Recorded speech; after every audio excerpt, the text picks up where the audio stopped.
കൃഷ്ണദാസ്, ജിൻഡോ സൂചിപ്പിക്കുന്നത് പോലെ, ശിവദാസൻ നേരത്തെ സൂചിപ്പിച്ചതുപോലെ ഇതൊരു ഇൻസ്റ്റിറ്റ്യൂഷണൽ ഫെയിലിയർ ആയിട്ട് താങ്കൾ കണക്കാക്കുന്നുണ്ടെങ്കിൽ ആ ഇൻസ്റ്റിറ്റ്യൂഷന്റെ ചുമതലയുള്ള വകുപ്പ് മന്ത്രി അതിന്റെ ഉത്തരവാദിത്വം ഏറ്റെടുക്കണ്ടേ? സ്ട്രെയിറ്റ് ചോദ്യമാണ് ഈ കൃഷ്ണദാസ്.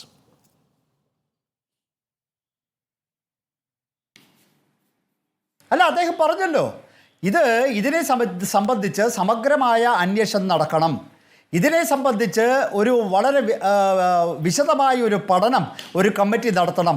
അതിലെ എല്ലാ സ്റ്റേറ്റ്ഹോൾഡേഴ്സിനും അവരുടെ അഭിപ്രായം പറയാമെന്ന് വളരെ വ്യക്തമായി പറഞ്ഞിരിക്കുന്നു. ഡോക്ടർ ശിവദാസൻ, താങ്കൾ തൃപ്തനാണോ ഈ മറുപടി?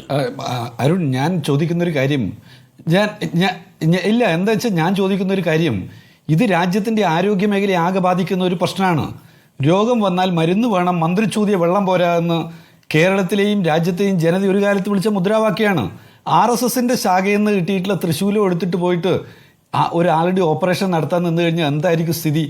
അതുകൊണ്ട് ഇങ്ങനെയുള്ള മെഡിക്കൽ സർട്ടിഫിക്കറ്റ് കൊടുത്ത് രാജ്യത്തിൻ്റെ മെഡിക്കൽ മേഖലയെ തകർക്കരുത്. രാജ്യത്തെ ആളുകൾക്ക് മെച്ചപ്പെട്ട ചികിത്സ കിട്ടണമെങ്കിൽ നല്ല ഡോക്ടർമാരുണ്ടാവണം, നല്ല വിദ്യാഭ്യാസ സംവിധാനവും പരീക്ഷയുണ്ടാവണം. അത് തകർക്കരുതെന്നാണ് RSSനോട് BJPയോട് ഞങ്ങളുടെ അഭ്യർത്ഥന. നിങ്ങൾ ഈ കൊള്ളയും ഈ ചോർച്ചയ്ക്കെല്ലാം കാരണക്കാരായിട്ടുള്ള ആളുകളെ, മന്ത്രിയെ ഉൾപ്പെടെ മാറ്റുന്നതിന് തയ്യാറാവണം.